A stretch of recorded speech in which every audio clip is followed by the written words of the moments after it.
EPS 95 MP YouTube channel में सभी का स्वागत है। आज हम लोग आगामी 9 नवंबर को सेवानिवृत्त कर्मचारी भविष्य निधि कल्याण समिति के वार्षिक सम्मेलन की तैयारियों को लेकर बात करेंगे। प्रतिवर्ष हम लोग दीपावली के बाद एक दिन का सम्मेलन आयोजित करते चले आ रहे हैं, जब से 2016 में समिति का रजिस्ट्रेशन हुआ उसके बाद से। और इसमें प्रातः 10 बजे से शुभारंभ होगा और रजिस्ट्रेशन की प्रक्रिया जारी रहेगी। जो प्रतिनिधि आएंगे उनका रजिस्ट्रेशन होगा और 11 बजे तक रजिस्ट्रेशन का कार्य चलेगा। 11 बजे उद्घाटन होगा और 11 से 2 तक प्रथम सत्र आयोजित होगा।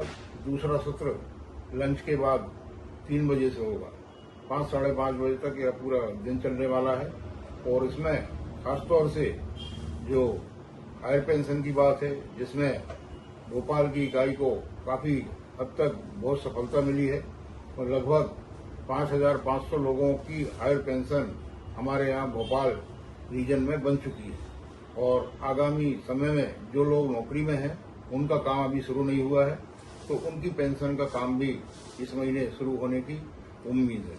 दूसरा बात खाली हम लोग अब करें उसकी मिनिमम पेंशन की, तो मिनिमम पेंशन सन 1/9/2014 से 1 सितंबर 2014 से 1,000 रुपए सरकार बोलती है कि हम दे रहे हैं। EPFO बोलता है हम 1,000 रुपए पेंशन दे रहे हैं, परंतु पिछले साल के इनके अकाउंट में वार्षिक जो अकाउंट थे उसमें लगभग 36 लाख लोग ऐसे थे जिनको 1,000 से कम पेंशन मिल रही है। ये खुद इनके वार्षिक लेखे बोलते हैं EPFO की। तो इस पेंशन को बढ़ाने की बात देश भर में बहुत सारे संगठन आंदोलन कर रहे हैं और हमारा संगठन भी 2014 से आंदोलन कर रहा राष्ट्रीय स्तर पर, जिससे हम लोग जुड़े हुए हैं।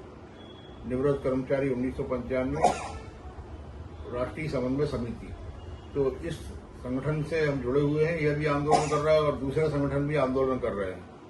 तो हम लोगों की जो मांग है वो 9,000 रुपए और उसमें DA की बात है। जहां तक दूसरी चीजें हैं, जैसे 3 साल पहले केंद्र की एक समिति ने, सांसदों की समिति थी, उसने 2,000 रुपए न्यूनतम पेंशन देने की बात कही थी, वो सरकार ने नहीं मानी। OCRE कमेटी की रिपोर्ट 3 सितंबर 2013 से संसद में लंबित है, रिपोर्ट नंबर 147, जिसमें 3,000 रुपए न्यूनतम पेंशन और उसके ऊपर करंट रेट से प्रचलित दर से DA देने की बात की गई थी, वो सरकार ने नहीं मानी। जो भारत का सबसे बड़ा मजदूर संघ है, भारतीय मजदूर संघ, जो सरकार का ही एक अंग है, वो 5,000 रुपए प्रतिमाह की मांग कर रहा है, उसको सरकार नहीं मान रही। एक दूसरा संगठन है, वो 7,500 रुपए की मांग कर रहा है, उसको सरकार नहीं मान रही। तो सरकार पिछले 11 सालों में एक भी रुपया सरकार ने EPF के पेंशन भोगियों के लिए नहीं बढ़ाया। इनकी संख्या 81 लाख है। जो वर्तमान में काम कर रहे हैं उनकी संख्या 7 करोड़ है। तो इतने बड़े जन समुदाय को, इतने बड़ी बिरादरी को सरकार कोई लाभ नहीं दे रही है। और सरकारी कर्मचारी जो केंद्र के हैं उनके पेंशन भोगी मात्र 68 लाख है और उनके लिए हर 6 माह में DA में बढ़ोतरी होती है। तो ये बहुत दुखद बात है। इसको लेकर भी आंदोलन के बारे में चर्चा होगी और उस पे बारे में हम पूरे दिन में उस दिन हम लोग निपटारा करेंगे। अब मेरे साथ में राष्ट्रीय उपाध्यक्ष महेश मालवीय जी हैं, वो हमारे साथियों को संबोधित करेंगे। आदरणीय महेश मालवीय। जैसा कि हमारे राष्ट्रीय उप महासचिव और मध्य प्रदेश के अध्यक्ष EPS 95 सेवानिवृत्त कर्मचारी समिति के, उन्होंने अभी बताया कि अगले माह नवंबर में यहाँ राष्ट्रीय स्तर का सम्मेलन हम पिछले कई वर्षों से आदरणीय प्रसाद जी के नेतृत्व में करते आ रहे हैं। देश के विभिन्न प्रदेशों से, कर्नाटक, आंध्रा, राजस्थान, तमिलनाडु, गुजरात, छत्तीसगढ़, वेस्ट बंगाल, उड़ीसा और कई राज्यों से प्रतिनिधि मंडल आते हैं और हम उन प्रतिनिधि मंडल में जो पदाधिकारी हैं भोपाल की झीलों की नगरी में, उनका हमारी यथाशक्ति उनका स्वागत, अभिनंदन, वंदन करते हैं। उसके पीछे भावना ये है कि अभी हम पिछले कुछ महीने पहले राजस्थान गए थे, वहां राष्ट्रीय समिति की बैठक हुई थी।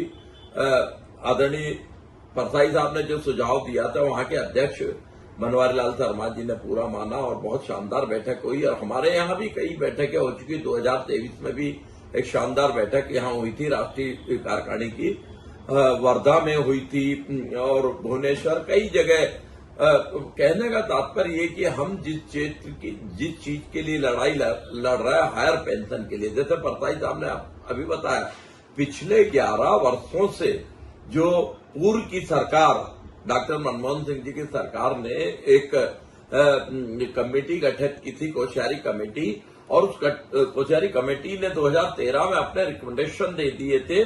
और जो वर्तमान में सरकार है, उन्होंने कहा कि हमारी सरकार यदि आ जाती केंद्र में, 2014 में कहा था कि हमारी सरकार आ जाएगी, तो हम जितना जल्दी से जल्दी हो सकेगा हमारी कोश्यारी कमेटी के रिकमेंडेशन को लागू करेंगे, ताकि जो हमारे जिन लोगों का भी मिनिमम, जैसे परसाई साहब ने कहा, कई लोग ऐसे जिनको बेचारों को 1000 रुपए कम से भी कम पेंशन मिल रही है। तो कोश्यारी कमेटी में रिकमेंडेशन 3000 रुपए प्लस वर्तमान प्रचलित दर में डीए था, जो आज 9000 प्लस वर्तमान डीए हो गया। तो हम केंद्र सरकार से मांग करते हैं कि हमारे संगठन की न माने पर आपका जो पैतृक संगठन है भारतीय मजदूर संघ, वो खुद भी मांग रहे हैं, कम से कम उनकी बात मान लीजिए। आपके चैनल के माध्यम से, हमारे चैनल के माध्यम से हम पूरे 81 लाख जो सेवानिवृत्त कर्मचारी है, उनकी भावनाओं का भी सरकार ध्यान रखे, सम्मान करे, क्योंकि ये वही वर्षजन है जिनकी वजह से आज केंद्र में जो सरकार चल रही है, इनका बहुत बड़ा योगदान, इनका अनुभव के आधार पर आज 11 साल से ये जो सरकार चल रही, तो उनके पेंशन के बारे में सरकार को गंभीरता से विचार करना चाहिए। और ईपीएफओ जो केंद्रीय कार्यालय नई दिल्ली वाला, हम आपके माध्यम से ये उनको बताना चाहते हैं कि जो भी डाटा दे सरकार को, वित्त मंत्री को दे, लेबर मिनिस्टर को दे, प्रधानमंत्री को दे, सही जानकारी दे, ताकि सरकार उसमें कुछ निर्णय ले सके। मैं एक बार पुनः, परसाई साहब ने पूरी विस्तृत जानकारी दे दी है। मैं सारे देश के विभिन्न राज्यों से आने वाले अतिथियों के लिए हमारी क्षमता के, हमारे परसाई जी के नेतृत्व में उनकी जितनी बढ़िया, और हम एक प्रस्ताव पारित करेंगे और वो केंद्र में प्रधानमंत्री जी को, वित्त मंत्री जी को, लेबर मिनिस्टर को महोदय को, और यहाँ पे जो हमारा 9 नवंबर को अधिवेशन होगा कार्यकारिणी बैठक, उसमें प्रयास करेंगे कि भोपाल के गणमान्य लीडर्स को भी आमंत्रित करें, ताकि उनके माध्यम से भी हमारी बात केंद्र तक पहुंच जाए। इन्हीं शब्दों के साथ मैं अपनी वाणी को यह विराम देता हूं। जय हिंद, जय भारत और ईपीएस 95 जिंदाबाद। अब साथी पीके परियार जी, जो राष्ट्रीय कार्यकारिणी के सदस्य हैं और मध्य प्रदेश के उपाध्यक्ष हैं, अपनी बात रखेंगे। सामान्य हमारे अध्यक्ष महोदय परसाई जी, सामान्य मालवीय जी, यहाँ उपस्थित मेरे सभी सामान्य साथियों, ईपीएफओ में काफ़ी कुछ बदलाव हो रहा है। जो मुझे लग रहा है कि जो बदलाव हो रहा है उससे हमारे जो भी सदस्य हैं वो लाभान्वित होंगे। और आप देख रहे हैं कि काफ़ी कुछ चीज़ें ऐसी आ रही हैं कि ईपीएफओ सरकार के माध्यम से ये करना चाह रहा है कि सारी चीज़ें ऑनलाइन हो जाएं और लोगों को सूचना का प्रवाह जो है उसमें काफ़ी बदलाव हो और सूचनाएं उन तक बहुत आसानी से पहुंच सकें। तो इस बदलाव का हमारा संघ स्वागत करता है। दूसरा, जो मूलभूत मांगे हैं उनके तरफ से ना तो ईपीएफओ कार्यालय, ना ही केंद्रीय सरकार और ना ही किसी स्तर से इसमें कोई पहल हो रही है, जिसमें पूरे के पूरे इस समुदाय के सदस्य जो हैं वो निराशा में डूबे हुए हैं और कहीं से कोई ऐसी आशा की किरण नहीं लग रही है। सिर्फ अभी जो भी हम लोगों को न्याय मिला है वो माननीय सर्वोच्च न्यायालय के माध्यम से मिला है और लग ऐसा रहा है कि सरकार की तरफ से या जो इसके लिए उत्तरदायी संगठन है उनके तरफ से कोई न्याय नहीं मिलेगा। तो 9 तारीख को जो हमारा सम्मेलन हो रहा है, उस सम्मेलन में हम लोग इस बारे में विचार भी करेंगे कि विशेषज्ञों के माध्यम से इस बात को समझा जाएगा कि हमारे लिए आगे का रोड मैप क्या हो, मिनिमम पेंशन हमारे हितधारकों को कैसे मिले, इसके बाद हमारे जो वर्तमान के हायर पेंशन के हितधारक हैं, उनके लिए जो बहुत सी कमियां हैं, उनके बारे में यद्यपि हम लोग प्रयासरत हैं, फिर भी उसमें बहुत ज्यादा विचार मंथन की आवश्यकता है। तो उसके लिए भी रोड मैप हम लोग उस दिन बनाने का प्रयास करेंगे और हमारी तैयारी ये होगी कि हम अपने सदस्यों के साथ में न्याय कर सकें। दूसरा, मैं ये भी कहना चाहूंगा कि इस संगठन में यदि बदलाव नहीं होगा तो सदस्यों के पास में आजकल बहुत विकल्प उपलब्ध हैं और हमारे जो सदस्य हैं उन विकल्पों पर विचार करने के लिए विवश होंगे। इसलिए मेरी सरकार से, ईपीएफओ संगठन से और उत्तरदायी इसमें जो लोग हैं उनसे निवेदन है कि हम लोगों की धैर्य की परीक्षा ना लें। इस अवसर पर इतना जरूर कहूंगा कि एक कदम सरकार ने और ईपीएफओ कार्यालय ने भले माननीय उच्च न्यायालय के निर्देश पर उठाया है, उससे काफी पेंशनधारियों को राहत मिली है और ये राहत यदि पूरे 81 लाख लोगों को मिलेगी तो निश्चित रूप से बहुत बड़े वर्ग का भला होगा और उनके जीवन स्तर में सुधार होगा।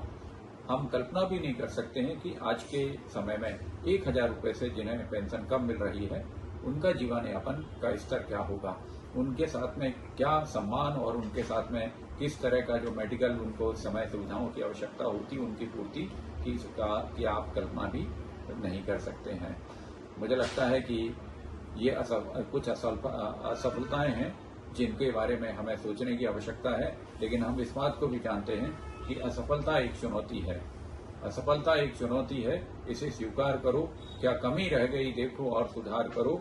जब तक न सफल हो नींद चैन को त्यागो तुम, संघर्ष का मैदान छोड़कर मत भागो तुम, कुछ किए बिना ही जय जयकार नहीं होती, कोशिश करने वालों की कभी हार नहीं होती। तो हमारी कोशिशें जब तक हमारे लक्ष्यों की पूर्ति नहीं होगी तब तक जारी रहेंगी। इनकलाब जिंदाबाद, ईपीएस 95 जिंदाबाद। बहुत बहुत धन्यवाद मुझे अवसर देने के लिए।